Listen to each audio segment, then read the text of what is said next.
सोरांव तहसील में भूमाफिया के द्वारा अवैध कब्जे के संबंध में जिलाधिकारी के आदेश के बावजूद नहीं हो रही कोई कार्रवाई। इसके संबंध में सुनिए रामचंद्र शुक्ला जी को। सिंगरवेरपुर तीर सोरांव तहसील है, थाना नवाबगंज अंतर्गत लगता है। सिंगरवेरपुर तीर से जो है इसमें एक नया ब्लॉक भी बना है और तहसील बनने के लिए उसके लिए प्रयास किया जा रहा है। वहाँ की स्थिति ये है कि वहाँ पर रामायण मेला लगता है हर साल और 2-3 मेले लगते हैं जो महत्वपूर्ण मेले हैं, और उसके लिए कम से कम 5 बीघे जमीन अतिरिक्त पड़ी हुई थी, गवर्नमेंट की थी। 1 बीघा 14 बिस्वात जो है जमीन तुलसी साहित्य दर्शन केंद्र की थी। ये सन 73 में पट्टा हुई थी उनके लिए। तो रामायण मेला जहाँ लगता है उसी से सटी हुई तुलसी साहित्य दर्शन केंद्र की जमीन थी। चकबंदी की भ्रष्ट नीतियों के कारण या भ्रष्ट कार्रवाइयों के कारण वो जमीन किसी तरह से तुलसी साहित्य प्रचार समिति में चली गई। अब तुलसी साहित्य प्रचार समिति के आड़ में जो प्रचार समिति के पदाधिकारी बाबा राम प्रसाद दास जी हैं, वो मौनी जी वहाँ के एक प्रसिद्ध संत थे, बहुत अच्छे संत थे, उनके शिष्य हैं। उनका अपना पशु बाड़ा वगैरह देखते थे, बाद में उनके शिष्य हो गए। वो क्या किए श्रीमान जी, उस जमीन पर किसी और को बुला लिए। उनकी आदत है जमीन को, प्रतापगढ़ में आश्रम की जमीन, तो उसको उन्होंने बेच दिया। बेच के कार खरीद लिए। फिर कोई बोला तो कहा मूर्ति की चोरी लगा देंगे, हमारे यहाँ से मूर्ति गायब हो गई, मेरा अपहरण हो गया। इस तरह से ड्रामा रच करके अब इस समय एक हरि नारायण जी आए हैं। कहाँ के हैं, कैसे हैं, वो मजिस्ट्रेट की लिखी गाड़ी, मजिस्ट्रेट लिखा था उसपे, और उसको लेकर गए और एक जेसीबी लेकर के चारों तरफ उस सार्वजनिक जमीन पर प्लस तुलसी साहित्य केंद्र की जमीन, दर्शन केंद्र की जमीन पर न्यू खुदवा दी। और यहाँ अधिकारियों के पास तारीख 4 से दौड़ा जा रहा है। डीएम साहब ऑर्डर पे ऑर्डर कर रहे हैं, एसडीएम साहब उसको नजरअंदाज कर दे रहे हैं, थाना अध्यक्ष नजरअंदाज कर दे हैं, तहसील में भी कर, कुछ नहीं, कोई मतलब नहीं। और क्यों कि वो योगी सेवक लिखवा के चल रहे हैं। कौन योगी सेवक हैं? मुख्यमंत्री के सेवक हैं वो, कि कोई अन्य योगियों के हैं। भौकाल बनाए बैठा, वो तो लगता है मुझे कोई भूमाफिया है, क्योंकि संत ऐसा कोई अतिक्रमण नहीं करता। और अधिवक्ता यहाँ के हमारे चूंकि एक अधिवक्ता ही उसके संरक्षक हैं, तो यहाँ पे वरुण सिंह जी गए थे, महामंत्री हैं आपके, और अध्यक्ष जी भी गए थे, डीएम साहब से मिले और बताए महोदय ये जो है अधिवक्तागण वहाँ जाते हैं सिंगरवेरपुर, तो वहीं पे रुकते उठते उनकी भी जमीन को, जब अधिवक्ताओं का नहीं चल पा रहा है तो जनहित की तो बातें छोड़ें। जनहित के लिए तो वो लगता है, उसने कहा कि हम पूछे उससे लेखपाल से, भैया ये तुम नाप रहे हो, कैसे नाप रहे हो, किस एप्लीकेशन पे नाप रहे हो, किसके आदेश में नाप रहे हो? पता चला कमिश्नर साहब ने हमको दिखा दो, दिखाने को तैयार नहीं। मैं भी पत्रकार रहा हूँ, अखबारों में प्रकाशन भी किया, मैंने सब कुछ किया, लेकिन वहां की इतनी दबंगई है। एक नियम बना हुआ कि कोई भी सार्वजनिक स्थान पे मूर्ति रखी जाएगी तो अनुमति लेना पड़ता है।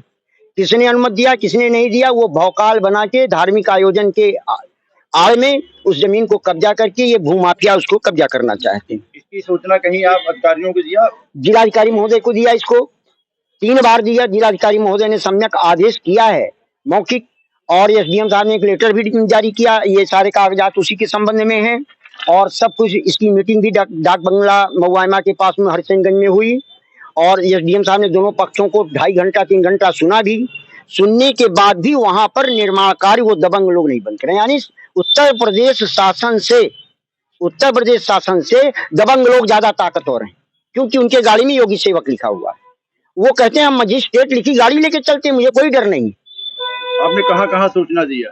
मैंने इसको सही पूछे तो आईजीआरएस से उत्तर प्रदेश शासन को भी सूचना दे दी, 10 से 76 पे यूपी गवर्नमेंट को भी बताया कई बार।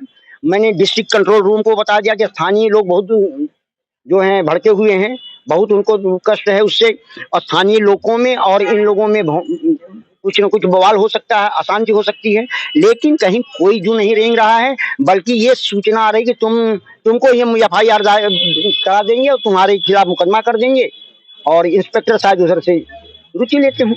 आज आप यहाँ कैसे आए?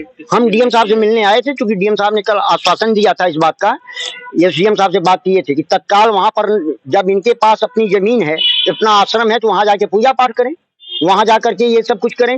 ये सार्वजनिक स्थल पर और तुलसी साहित्य दर्शन केंद्र की जमीन जो डिस्प्यूटेड है चकबंदी न्यायालय में, उस पर क्यों कर रहे हैं? सब हटाओ। लेकिन डीएम साहब के आदेश को भी नजरअंदाज कर दिया गया। डीएम साहब बौने रह गए।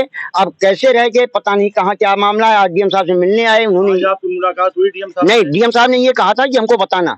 हम जब यहाँ आए तो पता चला कि वो SRI क्या है, जो उसमें SIR जो चुनाव वाला है, उसकी मीटिंग में है, व्यस्त है। और उसके बाद जो है वो तो सही पूछें तो इसी का नाजायज फायदा ले रहा है। शासन की शिथिलता का। और वहाँ के स्थानीय पत्रकार हैं जो अखबार वाले, उनको सबको लॉलीपॉप दे रहा है, उनको जो है सबको बांट दे रहा है, तो कोई सुनने वाला नहीं है। वहाँ पे एक बड़ा महत्वपूर्ण मामला है। अपना पूरा परिचय दे दीजिए। मेरा नाम रामचंद्र शुक्ला है, मैं 67 उम्र का हूँ और मैं जनहित में रहता हूँ। मुझे किसी प्रकार का न लोभ है, न मेरी वहाँ जमीन है, न तो मैं उसका लालची हूँ, न वहाँ मैंने कोई निर्माण किया है, न लेना चाहता हूँ। हाँ, ये है कि वहाँ हजारों लोग मेला के समझ में और आम दिनों में 500 700 लोग जो मिट्टी लेके आते हैं, वो आदमी मिट्टी के जाने का रास्ता रोक दिया। वो आदमी मिट्टी में आए हुए लोगों की गाड़ियां खड़ी होती हैं, उसको रोक दिया।